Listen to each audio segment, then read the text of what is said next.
Welcome everybody to Straight Shoot, a wrestling podcast. I'm one half of your host, Santi, with a brand new John Cena shirt, fresh from Monday Night Raw, baby. If you're an audio listener, just know that I'm wearing the beautiful 20th anniversary of our Lord and Savior, Jesus Cena. Steve, how are you? I was better until that. I was great until that. Well, the voice doesn't sound like it, but I was great up until that intro. Steve, why does your voice sound like that?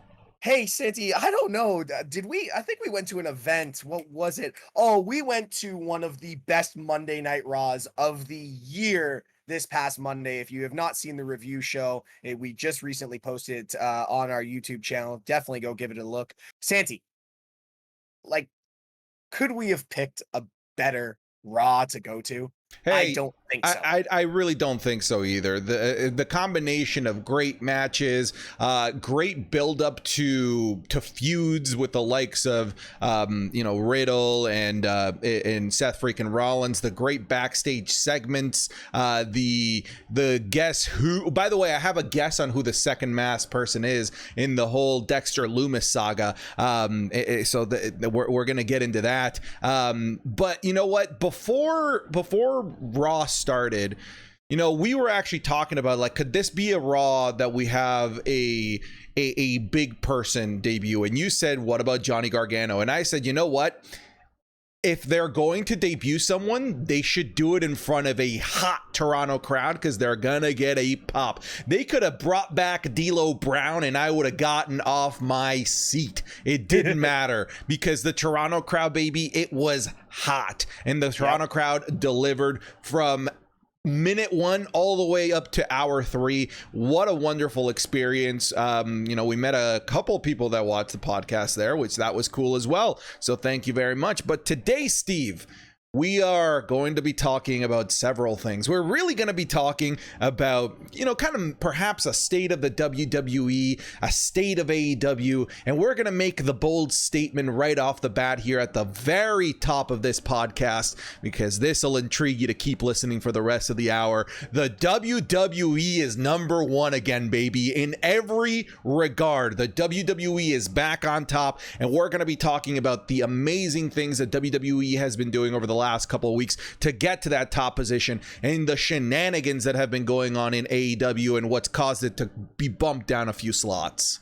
I'm going to take this off the top, Santi. I'm going to say it right now. The AEW is just the minor leagues trying to play with the big boys. And that's hard to say considering the talent, but I am going to cut this argument down right now and say there is no separating AEW and WWE anymore. If you want to watch a premium product, if you want to watch pro wrestling, you're watching WWE, because you are getting pro wrestling matches again on WWE.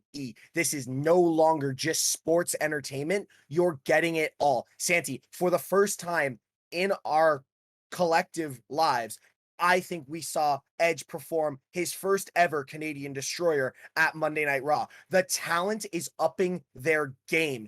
AEW is in trouble. You can't say, oh, I watch AEW for pro wrestling. I watch AEW or WWE for sports.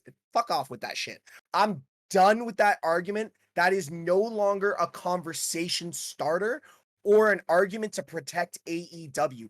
AEW is in a lot of trouble, and Tony Khan needs to pick up his socks, because Hunter is wiping the floor with him right now. What we saw when it comes to Raw in the Scotiabank Arena and the last 2.5 weeks of SmackDown and Raws across everything that Triple H has touched, it is gold. The talent has upped it. We're getting new, fresh matches. Hell, I even enjoyed Mustafa Ali and Cedric Alexander.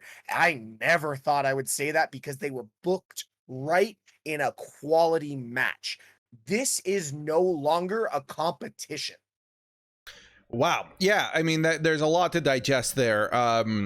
So one of the things that that AEW had over the WWE was that 18 to 34 demographic, thinking that, you know what, WWE is just no longer the cool product that I want to watch. I want to go watch AEW. And for the better part of a year and a half, AEW was doing a fantastic job at retaining that crowd. Of course, yeah, the numbers and viewership of WWE were always going to be higher. That was never a debate. The debate was that the AEW product was better, and even though it was doing less numbers and making less money, if we want to get into the business side of things, it still had that aura of like, yeah, but like, this is the cool side, right? This is the cool table at the cafeteria, and it's losing that allure. And it's not just a combination of Triple H doing such amazing work to revitalize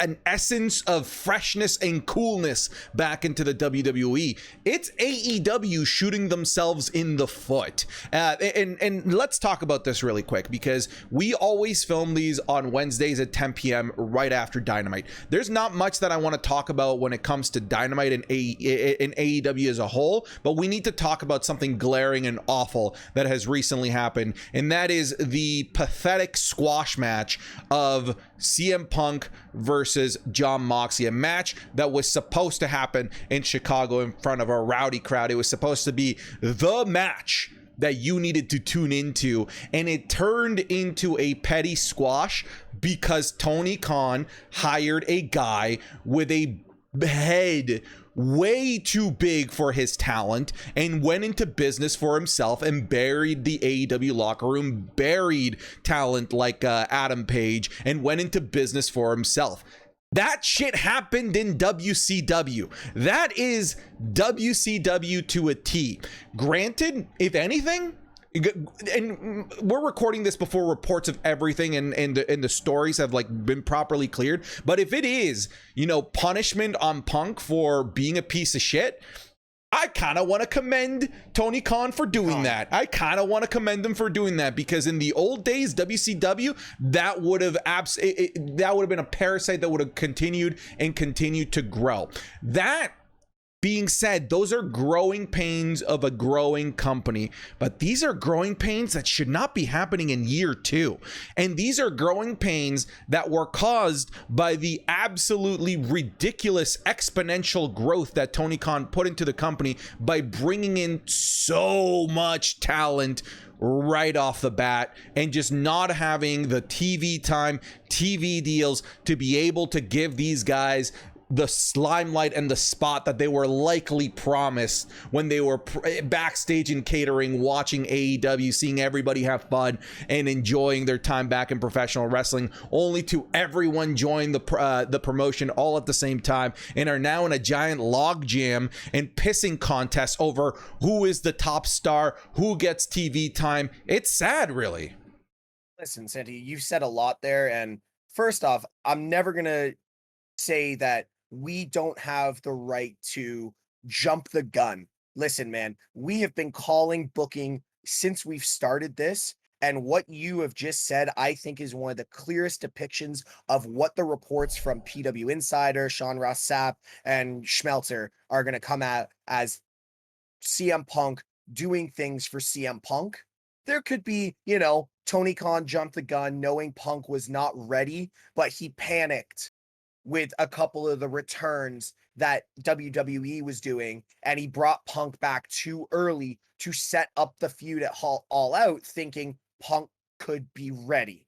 Listen, we watched last week's promo between Mox and Punk, and even the announce team was like, they're firing live rounds, get out here. And it was one of those ones where you're like, they are actually firing live rounds. These men are punching each other in the face. That was an almost too real segment for it to be comfortable. Yes, it was entertaining, but was it comfortable to watch? It was like airing your dirty laundry in front of 14,000 people. And it was just not business or sports entertainment. It was two guys having a locker room feud in the middle of a ring on live television. I am not going to say Punk was wrong, and I'm definitely not going to say Mox was wrong.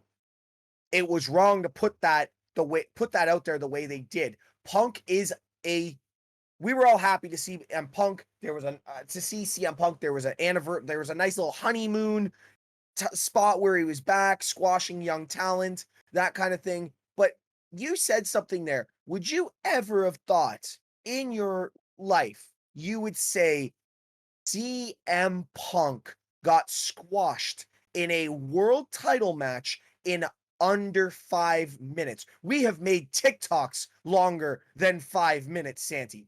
CM Punk, the great CM Punk, got squashed in 5 minutes, and his attitude makes him deserve it. And I'm going to say this. We said it first before Bully Ray says it tomorrow, because I guarantee on his podcast, he's going to say the same goddamn thing. CM Punk deserves what he got tonight, injured or not. He's an asshole. He's been acting like a child. He needs to go home, sit in the corner, think about what he did, and AEW needs to move past it, put Punk and Adam Page at All Out and have a banger of a match, because Adam Page deserves better, and Punk has carried this company all fucking summer. Moxley. Sorry, Moxley has Sorry. been. Yeah, that was a good promo until you fucking fumbled in the end zone there, bud. Anyways, I'm Steve L. It's true though, right? And you know, these are the types of growing pains that you expect a company to have in year 6, year 7, when their talent pool begins to grow. But you know, this is a common business thing. If you put too much into expanding and growing in one particular area of your business, and while not expanding the other, which is TV deals and TV time, you're going to eventually implode. As a weird business case that I'm going to bring up, anybody that's a Canadian that recalls Target trying to open in Canada, rather than opening up slow and taking several years, these fuckers opened 250 stores in less than 1 year, and they imploded and didn't last more than 3 years in Canada, making it a $6 billion loss. It is a case study that is learned in business schools all over the world. And AEW is doing a smaller scale version of this, where they just went too crazy with hiring, unfortunately, and now they're seeing the ramifications of it with talent that is just the egos are too big to fit in the room right now. That's the situation that we're dealing with. There's another big rumor happening right now, Santi, and I don't know if you've seen it, but WWE is in hot conversation with Netflix right now to have SmackDown and Raw taken to Netflix. Now, it could just be a 50% rumor, but these conversations have been coming from PW Insider and some of the more credible reporting networks that we get from our dirt sheets. But here's the thing. If Tony Khan cannot find a way to make AEW more interesting, it's not that he's going to lose TBS and TNT. He's not going to be able to get Fox or USA if WWE make their move, and Netflix is going to start pumping out so much more content and draw so much more traffic. This could be that upper echelon move that WWE will just blow it all out of the water. Netflix is a lot bigger than what people assume. Yes, look at the budget movies they did for The Irishman, $100 million movie for a 3-hour, no disrespect, it was a good movie, but Snorefest. But you put $100 million into one movie, you're pulling out bank right now, and you can take WWE and make them a ton of money and make them in everyone's phone, TV, everything. So this could be a very scary time for AEW across the board, talent, business-wise, everything. This is a scary time for AEW because how we started this is WWE is superior. And it's not even like a close conversation. It is a landslide. It is an avalanche of superiority by WWE right now. Yeah, and let's talk a little bit about some of the things that WWE has been doing. So if you go back to our video where we predicted all of the superstars that we thought would come back under Triple H, we're like 6 for 6 at this point. So they brought back Karrion Kross, Johnny Gargano, Scarlett Bordeaux, Dexter Lumis, which I had to fight to get Dexter Lumis on that list, but I'm glad that you let me put him on. You fought me on it. I said Dexter Lumis. You fought me. Oh my buddy, I have the recording of everything. Please. And I will publish it for the world. I'm the one that said Dexter Lumis. All right, I'm the one that said Dexter Lumis. Anyways, I digress. My exact words, I will continue this argument quickly. My exact words were, Santi, I think you're gonna push on this. I think Dexter Lumis comes back. Go back and watch the recording. Oh, that's great. I love that you're making up things that don't exist. That's fantastic. Okay. Moving on, because I said Dexter Lumis. Dexter Lumis is back. And talent aside, because of course we've beaten that drum with the likes of Hit Row coming back, which by the way, I don't know how we didn't guess Hit Row. But the talent is back. The talent pool is there. Never mind the fact that the talent pool was already great in the WWE. It was just bad booking and bad writing and bad business decisions by the likes of Vince McMahon and the stable of bullies that he had in the back with him. And all, as CM Punk says, corporate yes men that were just allowing Vince McMahon to run rampant and allow him to book talent into oblivion and make shitty decisions like calling Piper Niven Dewdrop. Okay. So let's talk about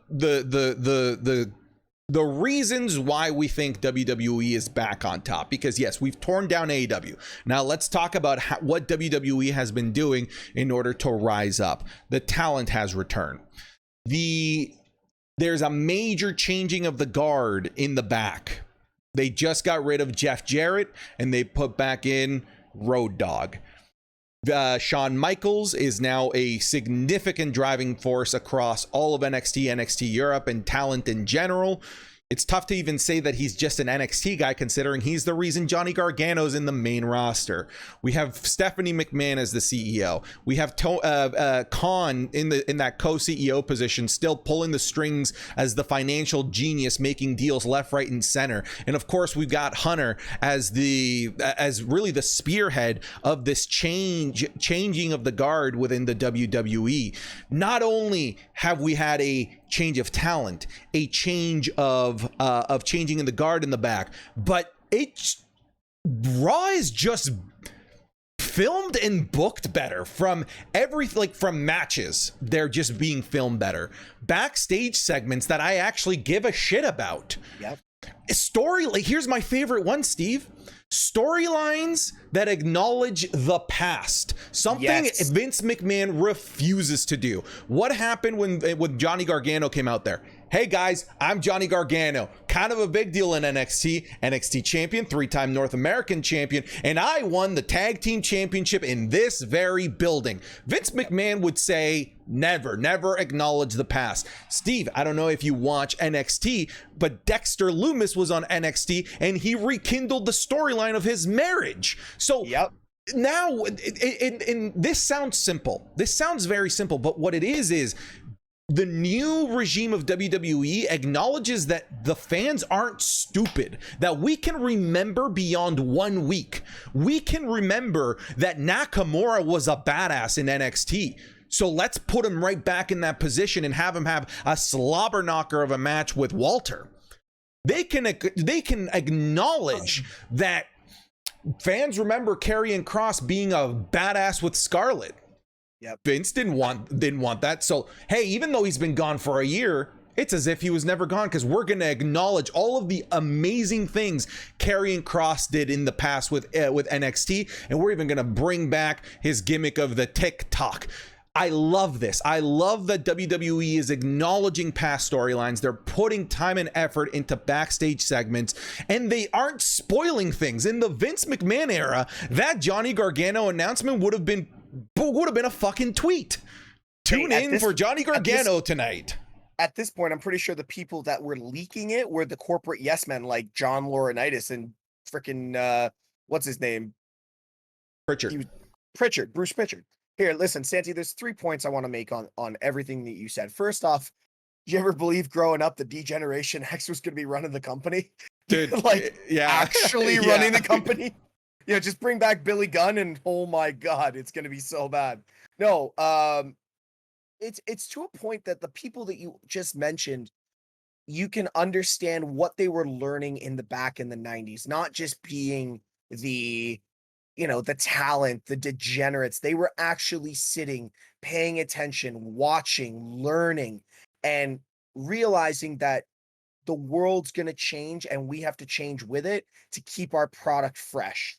And fans are smarter than they've moved with the internet. I think that's the one thing they're doing is they're making it very entertaining because some of the segments that you're seeing on Twitter, Instagram, and they're utilizing our content too. Like look what happened with us on Monday Night Raw. Like we were the thumbnail for Johnny's return.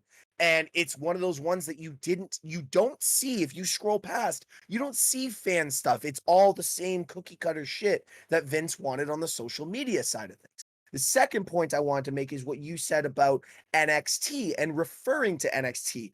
NXT, the main roster of Raw and SmackDown is virtually all NXT driven people from 10 years ago. It's hard to say that NXT has been around that long. Like, damn, it's been 10 years of NXT. You've got Rollins and KO and Roman and all these guys who were so top down there now running the show. And now you've got that second and third and fourth generation coming in. And I'm telling you right now, next to Roman, Dexter Lumis is the hottest thing on the main roster right now. The man's not said one goddamn word, and all you want to wait for is when's Dexter going to pop up? How are they going to involve him in the match? Like you and I were losing our minds looking down at this guy dressed as like a SWAT agent, and we missed him walk past us. Yes, for quick context for audio listeners, where we were sitting, we saw a guy in full biker gear, a full biker helmet that was being hidden away from the cameras, and we were calling it that was Dexter Lumis, that was Dexter Lumis, only for them to then swerve us. That guy turns out to not be Dexter Lumis, and Dexter Lumis was behind us the whole time, and we didn't even see him pop up. And when I say behind, when he says behind us, we're talking 4 feet behind us. He entered 4 feet behind us and walked down and yanked Miz out. So my point being is Dexter is literally the hottest thing. He's working both shows. You're waiting for him to rekindle the Indy Hartwell thing. You want Index back because Index was hot. NXT loved it. The main roster loved it. Hell, I think this is a slow play to an Indy call-up. Yeah, and let me point something out. Again, I just want to put plain as day the dichotomy, the difference between what would have happened in the Vince McMahon era and what's happening now. The Dexter Lumis, if Vince was in charge of bringing up Dexter Lumis, we would have Veer 2.0, right? The Veer is coming. The Veer vignettes. Veer is coming. Where is Veer? And Vince thinks that somehow creates hype. It doesn't. It's showing me a vignette and a picture of Veer does not create excitement in any way, shape, or form. Dexter Lumis in the ring isn't all that impressive, but I care because they are booking him right. Where is he going to pop out from? Who is he going to attack? What are his motivations? These are things that make you care about new talent appearing in the ring. Telling me that Veer is coming for 8 months does not do that. And then throwing Veer into a random squash match doesn't make me get invested in Veer. The way they're doing Dexter Lumis is not something you would ever see Vince McMahon do.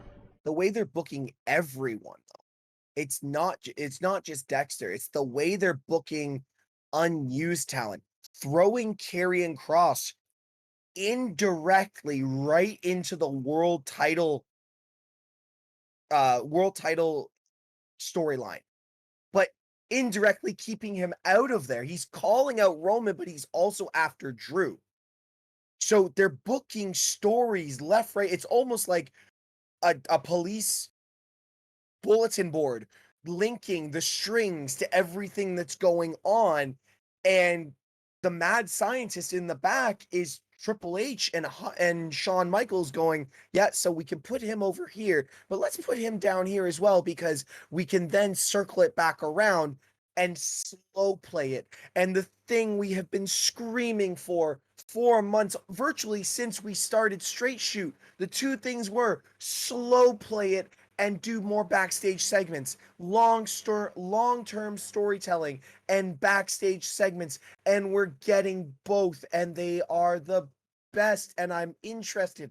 I make sure my kid is in bed. I get my popcorn, I crack my beer, and I am sitting in front of my TV as the Raw intro hits because I care.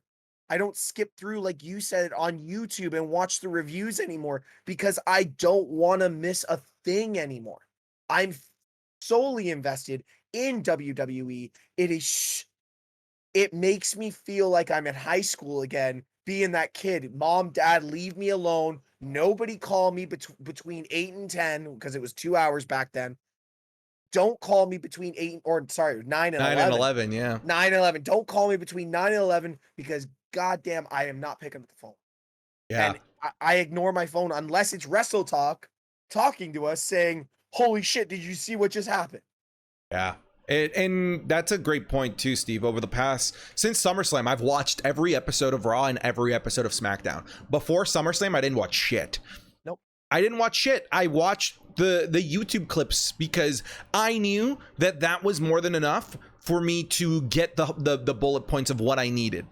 But now, like you said, like I care. I want to know, when is Dexter Lumis going to show up? When is Ronda Rousey going to jump the barricade and stir some shit up? What are they doing with the mid card titles this week? What are they doing with the women's titles this week? All of these things that before were irrelevant are now top of mind. And I just mentioned another one of them that we should talk about: the mid card titles. Bobby Lashley got a giant pop on Monday Night Raw as the United States champion.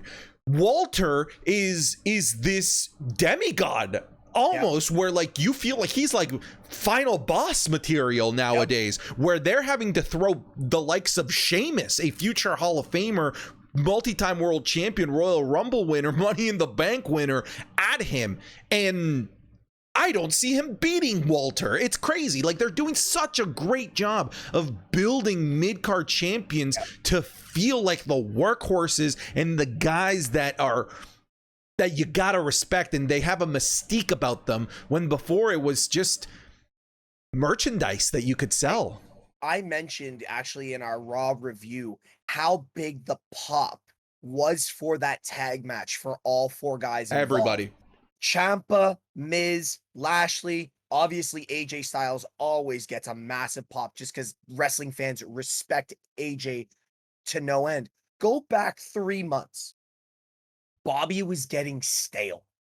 So stale. And now it's just like, I want to see Bobby. I don't even like Miz, but I want to see Miz. I don't like how Ciampa's being booked, but Ciampa is relevant. He is so relevant with Miz, and now there is so much more opportunity for Ciampa, first off being a Triple H guy, secondly being in that mid-card race.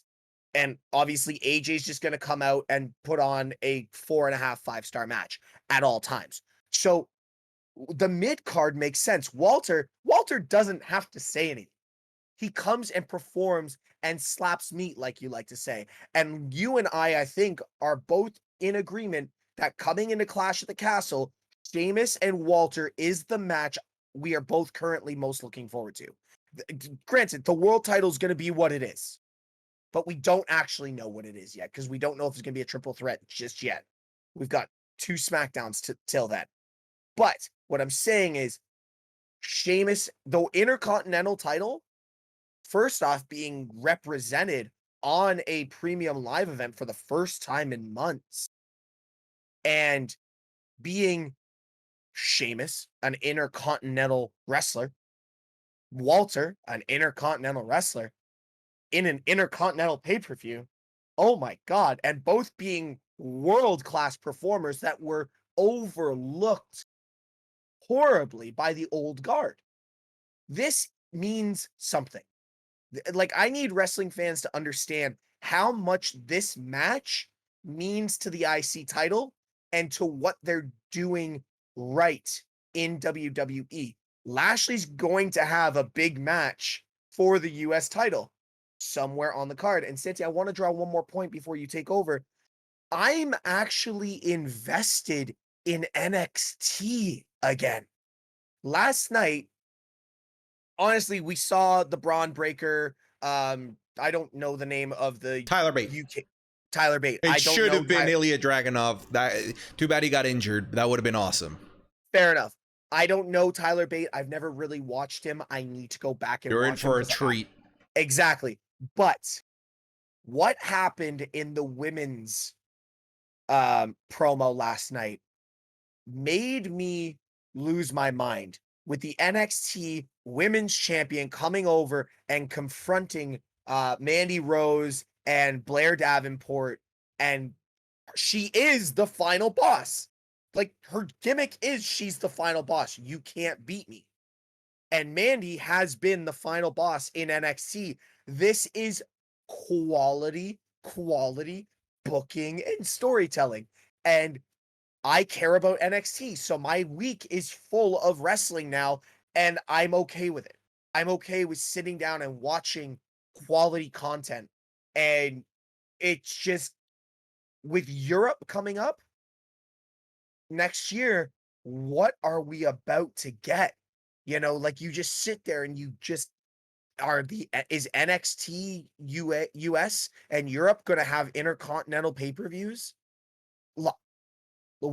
There is so much that this could be a 2-hour conversation, my dude. Like, seriously. Let me pivot into another area that I think we need to highlight in terms of WWE's massive leap forward. And I want to talk about production for a second, because a lot of people thought production was going to be the area where WWE was going to take a hit, because you had Vince on the mic telling everybody what to say. So there was a little bit of uncertainty. But what this has led to, it's led to less scripted promos. If there is a script, it feels like it's bullet points and they're just told fill the blanks in between. Just make sure you hit this, and this. These marks. And just do it in whatever flavor it is that you want to do it. Allowing the superstars, nay, not just the superstars, the commentators, because the commentary team just feel loose. They feel like they're having fun, and it doesn't feel forced. You listen to promos from guys that used to have very stoic, lame promos. Finn Balor had really Roman Reigns. Dolph Ziggler. I give a shit about Dolph Ziggler, and it's all the promos that they're allowing him to do. Ronda Rousey is being given this liberty. Kevin Owens. Yeah. She's UFC Ronda Rousey. Kevin Owens has always been the one that Vince trusted on the mic, but now he's grittier. Yeah. He's NXT Kevin Owens. I just want to jump on one point before you keep going that way. The person I have been most impressed with, because I absolutely despise them, is Byron Saxton. He is a new commentator. If you have not watched Raw since we were there, go back and just listen to Corey and Byron going back and forth. It's not Byron getting shit on anymore. It's Byron firing back. And it's so good. I care about listening to everything. Please continue. Well, I was gonna say, like, I can add on to that, because the dynamic of the commentary team has always been the straight guy and then the color commentator, right? When I say the straight guy, I want to clarify, not sexuality. The straight guy means the one who is talking about what's happening in the moment, play by play, more or less. So you got the straight guy, color commentator. The straight guy has always, you can tell that the straight guy is always the one who has Vince in his ear, and they always just feel handcuffed and shackled, while the color guy has always been given a little bit more leeway. And that's probably why you get that feeling of Byron's just getting bullied, because he's not allowed to fire back, because he has Vince in his head. now Michael Cole seems to be having the time of his life with Pat McAfee. The trio in Raw are a fantastic commentary team. It's almost giving me vibes of when we had JR the coach and Jerry the King Lawler all three together. It like production has taken a step forward. Promos have taken a step forward. Something subtle, Steve, something subtle that I want to point out on Monday Night Raw. Remember when the show started, the vignette hit for Monday Night Raw, then they did pyro. And then you think, okay, the show's starting, but then it was small pyro, and then we see Riddle and Rollins fighting. And then the show, like they almost interrupted the intro to the show because it scared the shit out of me in Toronto because, the pyro went off. I didn't recognize this, but you saying this now makes sense. Yeah. The intro was interrupted. And then we're just like, okay, Seth and Riddle disappeared. And then it went lights out. And then fireworks went off. The full like, pyro. What the fuck? Yeah. Dude, that is subtle. It's subtle. But it's like, oh shit, the things that are happening in this building are like matter. They impact things. Yes, it makes sense that these guys interrupting the middle of the pyro in the vignette with a fight is going to pause the pyro in the vignette. But it's these subtle things that it's that extra, the chef's kiss, right? The little truffle on the top, the little shavings of gold. It's these extra things that aren't needed but go such a long way to make the fans again feel like they're watching a product that isn't catered to the lowest common denominator. Yep, the decoy run-in, the hand during the car crash, the hand in the doorway, the burning fire, the burning garbage can that we've seen. All these little subtle things is just small-term storytelling that's going so far and keeping the fans invested. And like, look at when we were there the other night. Like, we knew this was going to be the segment that Dexter was going to come out. And the swerve with having 3 guys dressed in military, like riot gear. And it's just like, what? We haven't seen that Steve, since the 90s. Real quick, remember, so on TV, this is going to be the Santi exclusive, okay? Because I've been like that meme from It's Always Sunny in Philadelphia connecting the dots. All right, on TV, the guy wearing the bike helmet, we never saw him. We never saw his face. No. I think his helmet fell off on his way up. Okay. There was 2. Okay. His helmet, one of them, I think his helmet fell off because I said to Steve, pretty sure that was a brown guy. Remember when I told you this? Yep. And now that I'm looking back, and this might be a Mandela effect where I'm just envisioning somebody, I think that was Santos Escobar. I think that was Santos Escobar from NXT. And nobody caught it? It wasn't on TV. Yeah, but with all the cameras, like, it would have been. Hey, I'm not saying you're wrong, think it was Santos Escobar. Now, does he have anything to do with Dexter Lumis? Because hold on one sec. Remember, Dexter has not just been terrorizing Miz. He's been terrorizing Theory, right? So it's always been a run-in with someone mid-card. We do need to stock the tag division on both shows. Could it be like, does Dexter have a relationship there or no? I don't know. I'm just saying that's my Santi exclusive. If it ends up being Santos Escobar, play this shit back. And I need you to play it back because Steve is just going to take credit for it. Anyway. No. No, it's fine. All right. So WWE is awesome again. I want to watch WWE again. I want to talk about WWE again. These are all of the things that we're missing.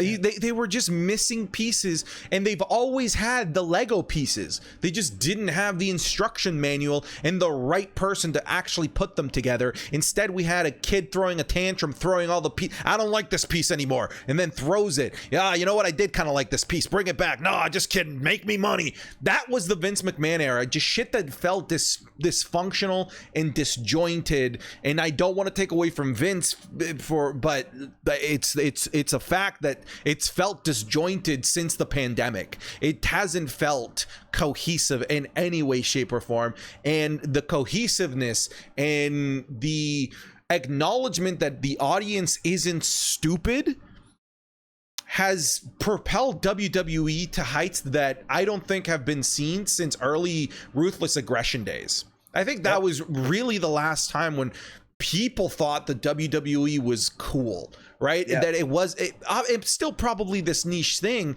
but like there is buzz. There is absolute buzz about this. Tell them the story about the sports bar and Taker's music hitting. Oh, are you talking about like Real Sports Bar? Yeah. When we were there? Yeah. So WWE is having this effect, not even just in the arena, they're having it with fans. Okay. So Santi and I walked in to Real Sports Bar in Toronto, massive sports bar if you've never seen it. And we walked in, wrestling fans everywhere, and WWE music is playing. But the thing that happened, everyone's so on the edge of their seats with everything that's going on. When Real Sports Bar started the playlist, they started with Taker's music. And everyone popped and apparently got their cell phones out and started filming, thinking Taker was coming into the bar. People are so excited for everything that is just wrapped around WWE right now. Hey, Santi, think about this for a sec. Clash is coming up.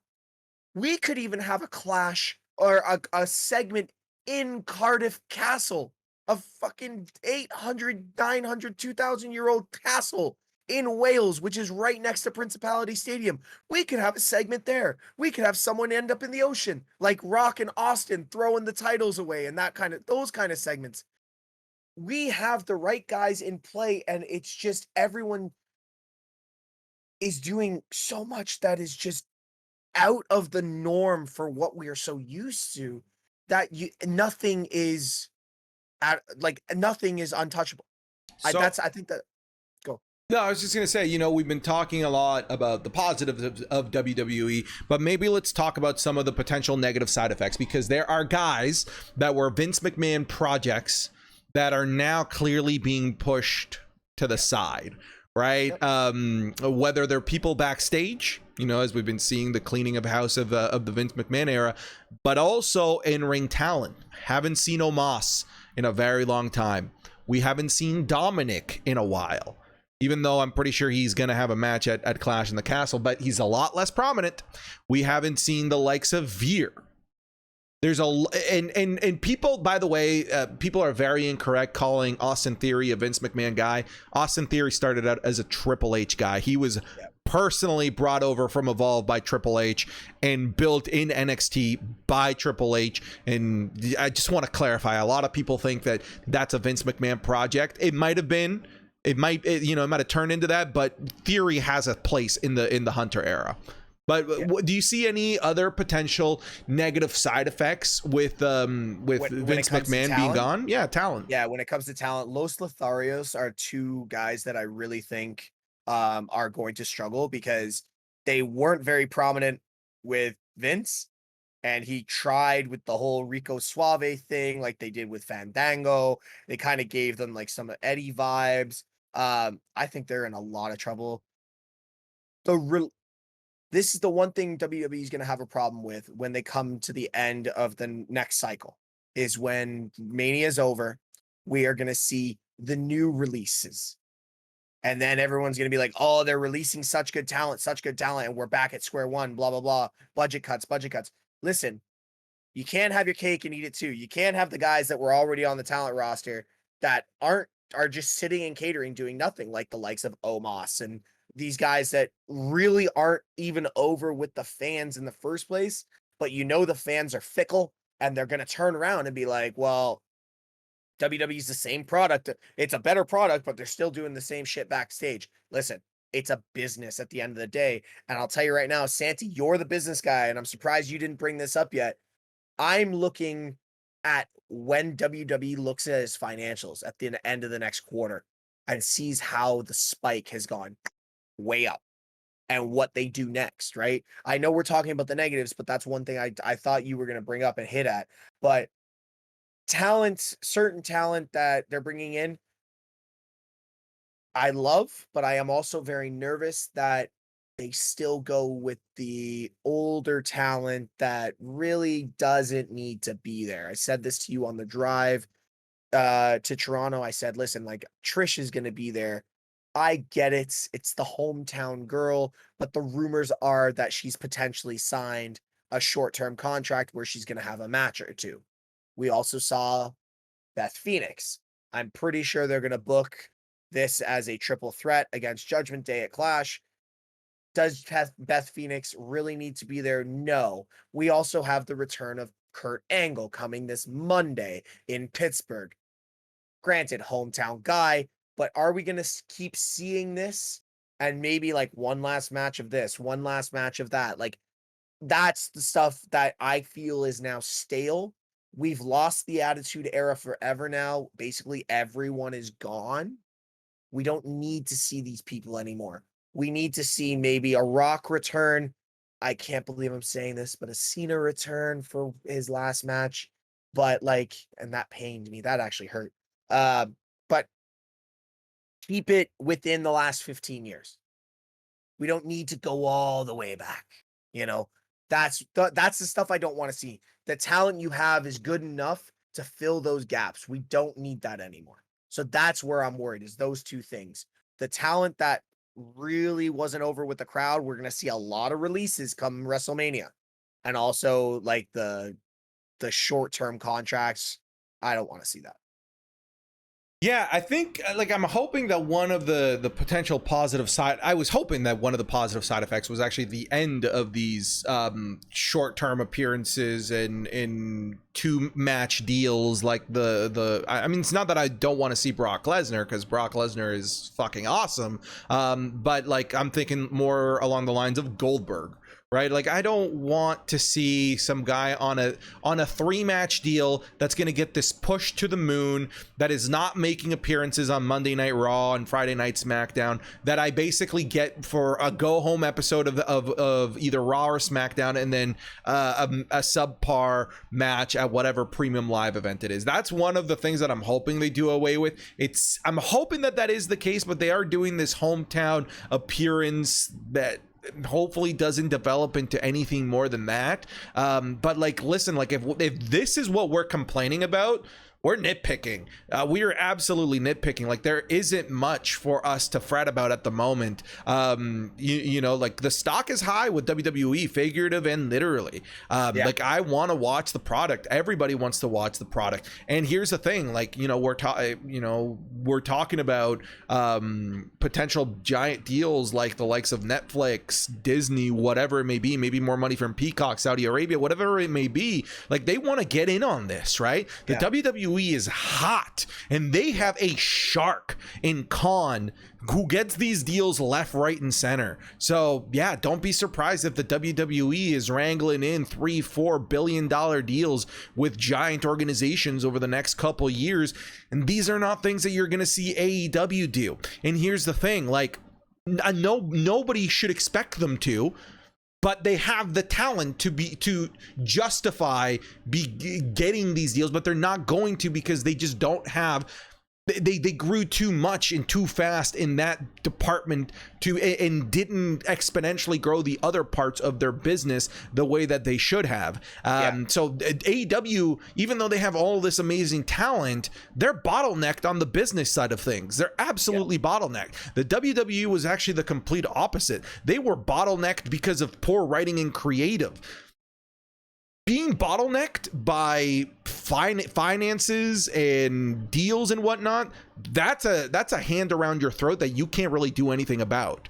Yeah. being bottlenecked by poor writing and poor creative, you can literally change that overnight. And that is what they did. And now that they have this giant conglomerate, this giant machine that is the WWE that is constantly pushing forward, and you couple that with good television, the WWE is going to become a fucking monster.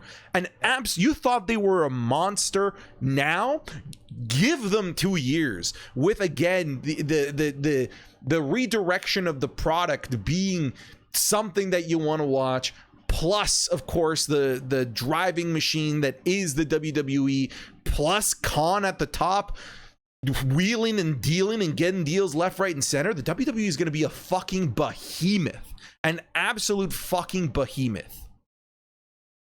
You've covered virtually everything I was going to say. All I'll say is I'll reiterate this. If you are a WWE fan, and I want to talk to the fans right now, if you are a WWE fan, if you are a wrestling fan, a professional wrestling fan, and you don't like this, I think you really need to go and revisit or start watching something else, because this is the future. This is what is quality. And anyone who said, oh, WWE could never be the Attitude Era again, listen, we don't need the Attitude Era again. I will swallow my words.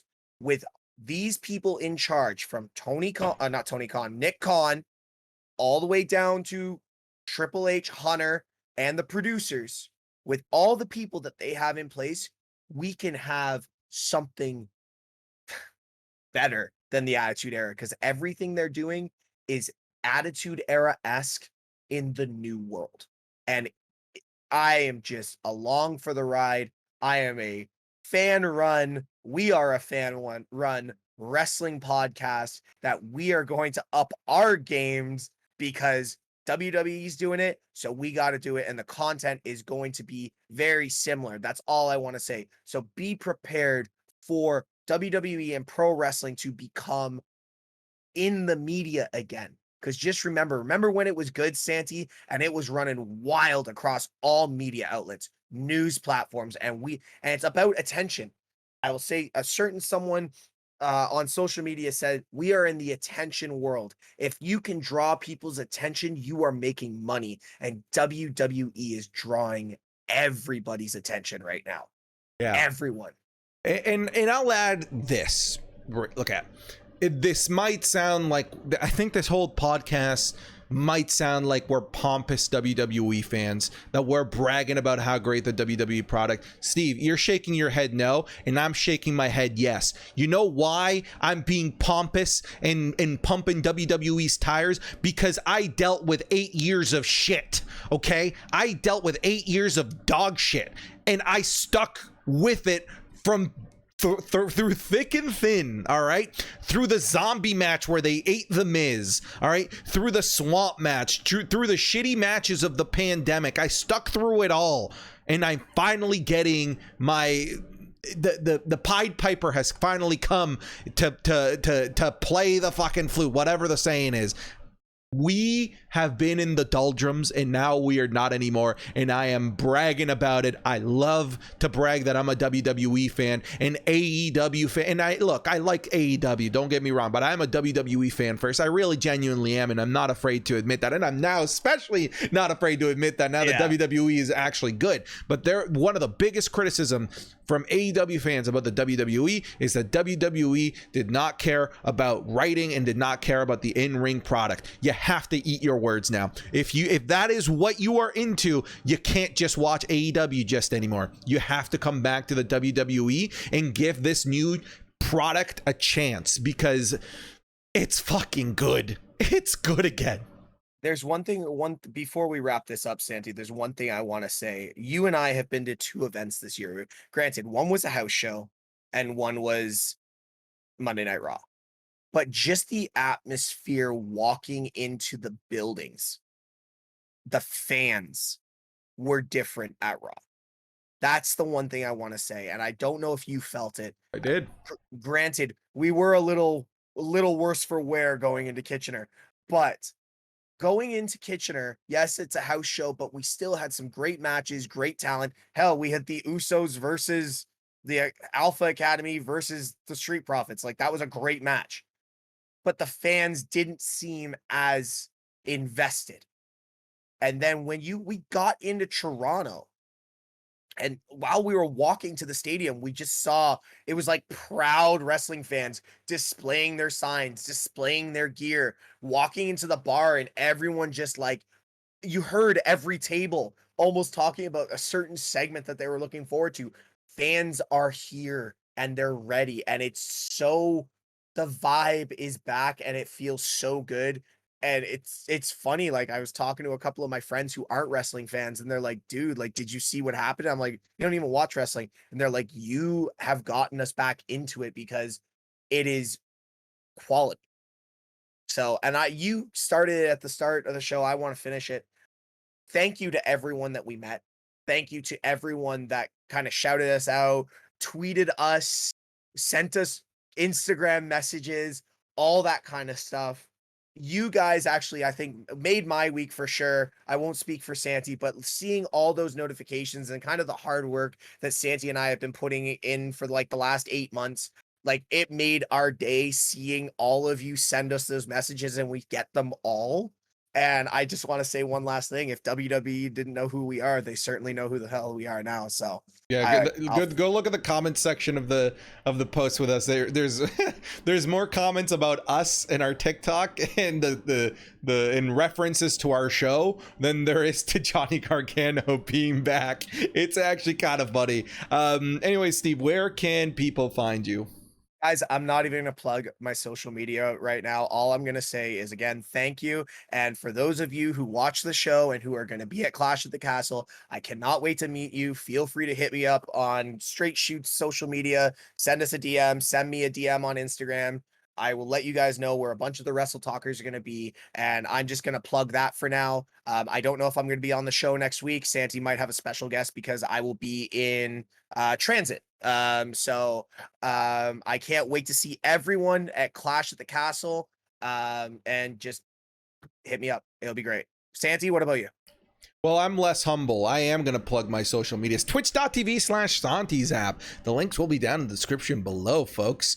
Make sure, double check if you have a Twitch Prime and give it to me because it's free. If you don't give it to me, you're just letting it go to waste. Or at the very least, give it to a streamer that you like, but don't let it go to waste. But give it to me. I want your money. One last plug for Straight Shoot. Guys, for Clash at the Castle, the new merch that we have just launched, we're going to be doing 15% off on our new merch store. Santi, I know we saw a couple of people tweet us out and show us how good the merch looks. The new logo is up. It's fire. We got new gear. It gets to you like within a week and a half of ordering. So go check out the new merch. Link is in the description and it's going to be 15% off. There'll be a promo code on next week's podcast video and it'll be from Friday to Monday of Clash. Yes, and if you are watching this podcast on YouTube, thank you very much. Make sure to leave this a like, leave us a comment. Again, all of that helps us with the YouTube algorithm. If you're listening on podcast services around the globe, whether that's Apple Podcasts, Spotify, Google Podcasts, whatever it may be, check if your platform of choice has the ability to leave us a rating. Like I know Spotify, you can leave a 5-star rating. Please do so, as it really does help us grow and gain new listeners on a week-by-week basis. But everybody, thank you very much for listening. You guys take care, and we'll see you next week.